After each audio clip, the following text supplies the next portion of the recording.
Alright, hello everyone, Simon here. Welcome back to our playthrough of Shadowrun Hong Kong. Let us continue. Let's actually do some Shadowrunning today. Last time there was just a whole lot of talking to people around Hioi. What should we do first? I think we should help out our teammates first. So Isabel asked us to help her get a bit of software from a dude, and also to make that dude cry a little bit. I can make people cry. Okay. Let's make sure we make him cry. Alright, let's go help out our teammates first. Travel transit to Kai Tak to board a chartered bus to DeckCon. Wait, I thought we can't bring Isabel. Wait, no, I thought Isabel was I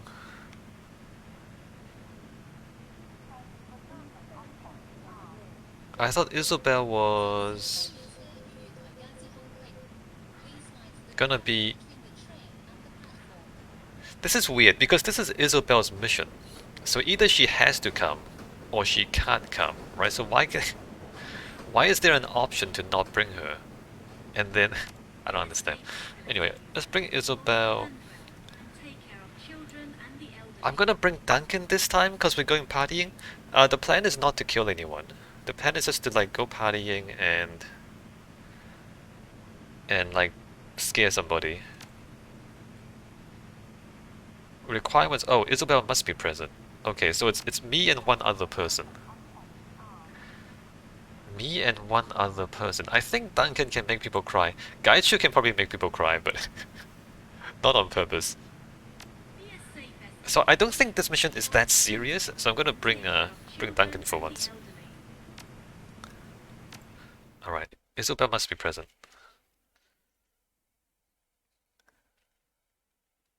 DeckCon 2056. A chartered bus carries you from Kai Tak to a mid-range hotel in Shunwan. All around you, the happy chatter of your fellow passengers fills your ears. You hear tech speak in a variety of languages and dialects, talk about new lines of drones and decks, arguments over innovations in data jack technology, and baseless speculation about the next season of Urban Brawl. Your guest badge, a glossy slip of laminated paper emblazoned with a flashy logo, hangs on a lanyard around your neck. Your ticket into the convention hall and the only disguise that you should need. The bus drops you in front of the Harbour Spires Hotel, and you promptly circle around back to find a service entrance. Isabel should be waiting for you inside. Alright. Isabel, Duncan. He's just a dude with a gun, right? I don't. He's literally just a dude with a gun. He is a cop though. Maybe he can intimidate people. Oh, maybe I should have brought Rector. He might be interested in tech. No, look, this is not. We're not here for the tech. We're here to mess with people. The service entrance to the Harbour Spires Hotel looks like any other. Scuffed walls coated in chipped paint. A floor of well-worn hardwood. A time card reader hanging from the wall at a slight tilt. Nothing about the dingy utilitarian confines of the room that you're in hints at the elegance and fine decor of the hotel beyond. Right. Reminds me of that dump we squatted in back in Bear Creek, the motel with the raccoon problem. Little bastards kept me up half the night, every night. I swear that one of them was eyeballing me. Your earpiece crackles to life, Isabel, calling from the woman's lavatory. SEKC, a burst of static fills your ear, obliterating Isabel's voice. A second later, she cuts back in. You're in position?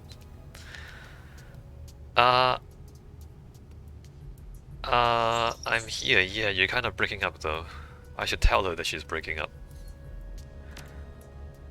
Yeah, no, more white noise. Connection here is crap. My comms keep cutting out. Oh, this is not good. This doesn't bode well. Aren't you gonna be giving us instructions over the comm? Yeah, hang on a sec, static. Try to boost our signal strength. The sound cuts out entirely for a good 5 seconds. When Isabel's voice comes back, it's half again, as loud as it was before. There, that's better. What a pain in the ass this is. There's way too much interference coming from the show floor. We aren't going to be able to rely on our comlinks for this. I'll find us a workaround. I hope you do that fast. This entire plan hinges on our being able to communicate. Like I said, I'll find a workaround. For now, let's concentrate on the task at hand. The catering staff should be all in the kitchen, hauling trays of steamed clams and aperitifs out to the convention hall floor. I'm gonna need you to find a way to get me one of the uniforms, one that'll fit someone my size. She's size 4, right? A dwarf-sized catering uniform, check, I'm on it. Good. Oh, and SCKC, we aren't going loud yet, got it? Whatever you do, don't start shooting. We can't afford to send Rhombus running before we can get him cornered. Right, no shooting until we have Rhombus, got it. Alright. Locate and trap Rhombus, get a kitchen uniform, keep Isabel alive. How hard could it be? Alarm panel. Let me save. I can trip the alarm already? This panel controls simple building maintenance and safety features, while the panel's admin level user interface has been locked away behind a biometric fingerprint reader. A skilled decker could easily bypass such a restriction. I can forge admin access and browse the panel's file structure if I had decking. View archive work manifest logs. Huang, millions. Millions Huang is his name. The damned sprinklers went off again. The entire kitchen was flooded, and Chef Bun quit. We're gonna have to go with third-party caterers for the big event this weekend before we sure as hell can't steam a few thousand clams without any kitchen staff. Oh, they don't have any kitchen staff? View archive manifest logs, same thing. So they're using third-party caterers because they don't have any staff themselves. So these are third-party caterers. So they don't know that we're not supposed to be here. We can try and bluff them. The Harbour Spire's kitchens are a whirlwind of activity. Attractive 20-somethings in white catering uniforms dash in and out of the rooms, their arms laden with heaping trays of steaming shellfish. One man stands still amidst the chaos, the eye of the storm. His white coat is at least half again whiter than those of his subordinates, and his collar starch as stiff as a board. There's a dwarf there. The floor manager notices you, and his eyes narrow. He stalks towards you, practically frothing at the mouth. You can't help but notice the embroidered corporate logo on his lapel. Pastry, magic, and more fine catering. The image is completed by a stylized rendering of what appears to be a frolicking kitten standing astride a pair of shooting stars. Frolicking kitten standing astride a pair of shooting stars. Okay, make pastry magic. You! What are you doing in my kitchen? He glances at your chest, sees the visitor badge hanging from the lanyard that Isabel gave you dangling around your neck. Convention goers are not allowed beyond the show floor. Corporate, I'm here at the behest of my employer, Wuxing Incorporated. Perhaps you've heard of us. Please give my impertinence. I have a gala event to cater, and I was hoping to book you for the event. Alright, so I don't have the etiquettes. I smell clams. Are you steaming clams back here? I'm sorry, I must have gotten turned around. Do you know where the Shiawase kiosk is? I really like your uniform. Can I buy one for my daughter? I smell clams. Are you steaming clams back here? He growls in exasperation. Yes, idiot. Yes, we are. And if you want some, you're gonna have to wait on the show floor with everyone else. Can I have your recipe? Alright, so that's not gonna work. I'm sorry, I must have gotten turned around. Do you know where the Shiawase kiosk is? No, I don't know where your damn kiosk is. Go ask on the show floor. Oh, real? None of this stuff works? I really like this. Why would... I really like your uniform. Could I buy one for my daughter? Why would that work? He stares at you. You want to buy one of our uniforms? Why would that work? Yeah, an extra small one if you've got it. I think that she'd love that kitten logo. Really? Of all the things that's gonna work, this is gonna work? She likes the kitten? His mouth tightens. It isn't a kitten, it's supposed to be a celestial tiger.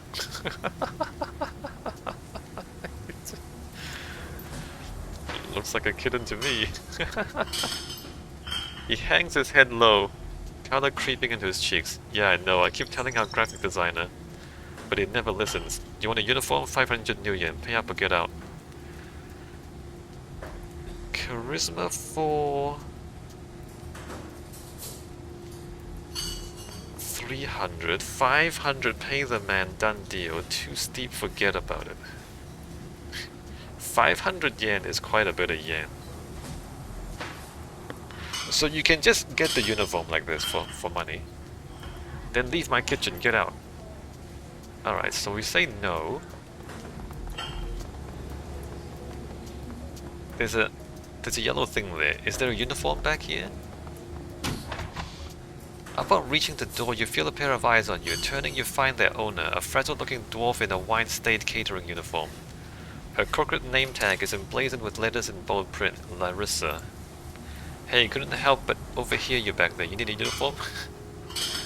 Maybe. You offering one?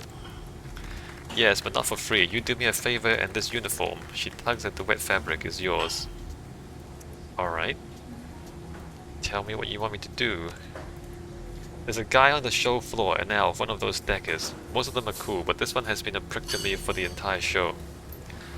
First he tried to chat me up while I was out serving drinks, and he wouldn't take no for an answer, creepy. Then he finally got the hint and started trying to trip me. I managed to keep my footing the first 3 or 4 times, but he finally got me. Put his foot into the back of my knee and pushed. I hit the floor, and I took an entire tray of 5 New Yen wine with me. Now I'm drenched, the wine is coming out of my paycheck, and he's out there on the floor laughing about it. Just point the guy out to me, I'll take care of the rest. She points towards a distant figure in a high-collared jacket. That's him over there. The one with the bandana over his face. You knock him on his ass out there, and this uniform's yours. I'm only getting your side of the story here. I'm gonna talk to this guy to see what he has to say.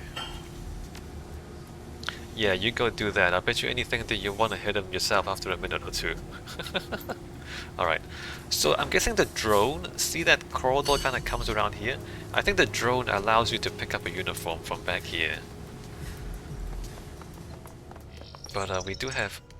Oh, hey. Hey, look, let's go check out the tech. Let's go play some video games. What's going on around here, am I right? What is this stuff? Also, there's toilets. Oh,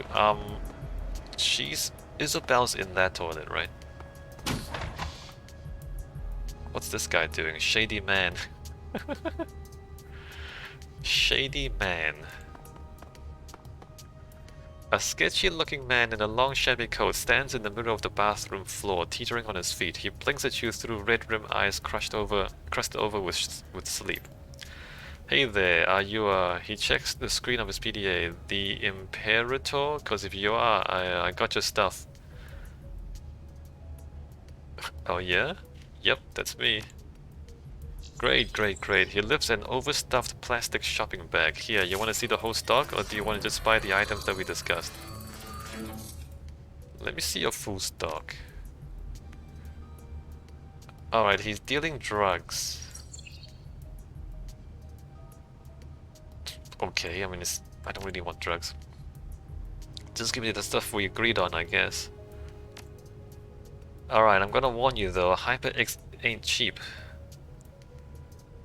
He extends his bag and opens it wide. Down at the bottom, buried under a mountain of loose pills, is a shiny plastic bottle. It's the bottle. You're gonna have to fish it out if you want it. And be careful, I think that there are a few loose needles in there. Fish through the dealer's inventory. Sure, I'll take a look. Why not? Unless he's a cop trying to trap us, right? HyperX.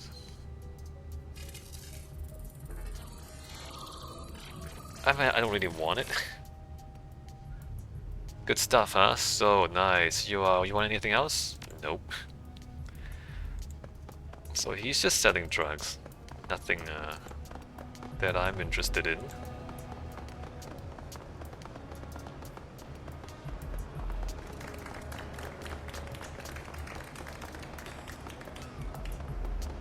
We can't look at the stuff. So this is the convention goer. Is that the guy we're beating up? We need to make him hit us first, don't we? Alright, there's nothing else going on the convention floor. Hey, buddy! Judging by the patches sewn into his bomber jacket, this elf is from the Nan. Council Island to be specific. A forested chunk of rock in the middle of Lake Washington that was called Mercer Island until the Native American nations reclaimed it. He doesn't look Amerindian though. If anything, he looks Chinese in descent, though his mask makes it hard to tell for sure. Native American nations. He turns to face you at your approach, and you see the high steel collar and the spiky hair and the dwarf in the kitchen described. This is the guy who tripped her, the one whom she wants you to knock out. He eyes you nervously. Hey, you want something from me? What's up?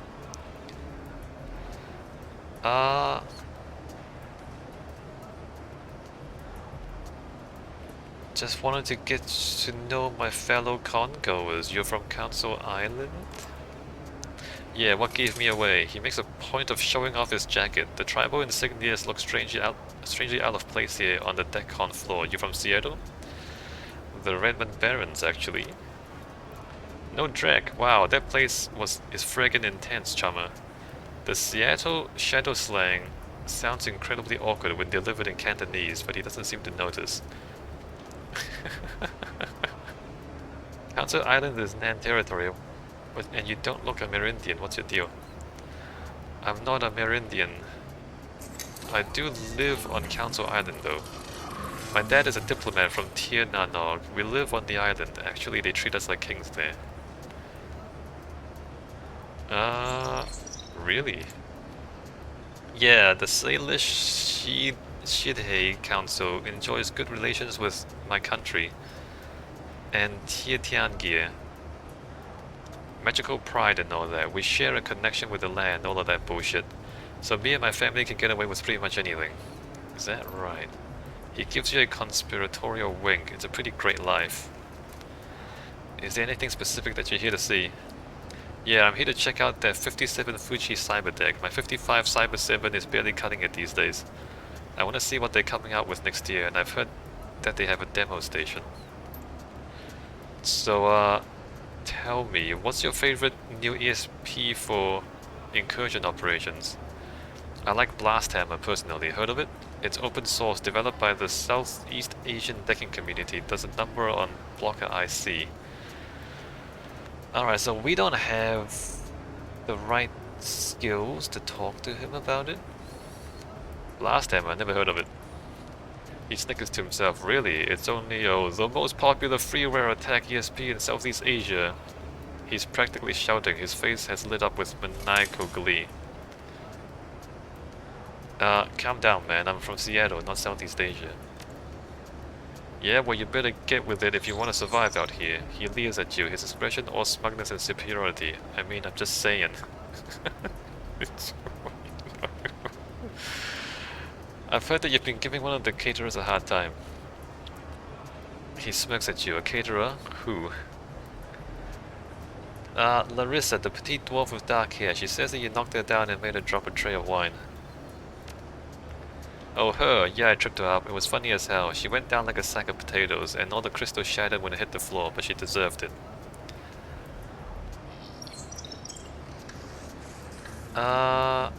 Deserved it? How?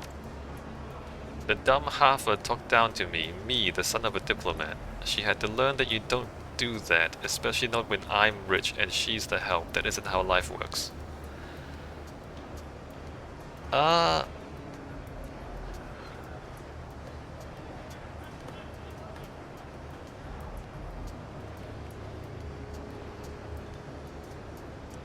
I don't want to hit you, but I need that caterer to think that I did, so we're gonna do a little role-playing. Let me give him a chance for me not to hit him. If he refuses the chance, I will hit him. Whoa, whoa, are you threatening me? His expression fills with righteous indignation. You, a punk off the street? Don't you know who my father is? Shut up and listen. I'm gonna pretend to punch you, and you're gonna hit the floor. From where Larissa is standing, you'll look like the real thing. He blinks. Wait, what? You want me to pretend to get hit? It's that or I really hit you. That's about the size of it. Sure, I'll take a dive. Just try not to just try not to really hit me, please. His fists open and close. He looks nervous. Okay, I'm ready when you are. Stage punch him. Your fist gently brushes his jaw. With an exaggerated motion, he throws his head back, and a few seconds later he falls over backwards. You hear the sound of chuckling around you. It would appear that the deckers nearby weren't entirely convinced by the elf's performance. Why did he agree to it? I think there's a problem there with the dialogue. I think the dialogue is supposed to be you threaten him and then say you need to take a dive or I punch you for real. But it felt like he has no reason to play along. Right? It didn't seem like he was scared enough for him to play along so readily. Like, I thought he would like ask for something. He's like, alright, well, what are you gonna give me in return? But no, he just did it. I'm not sure.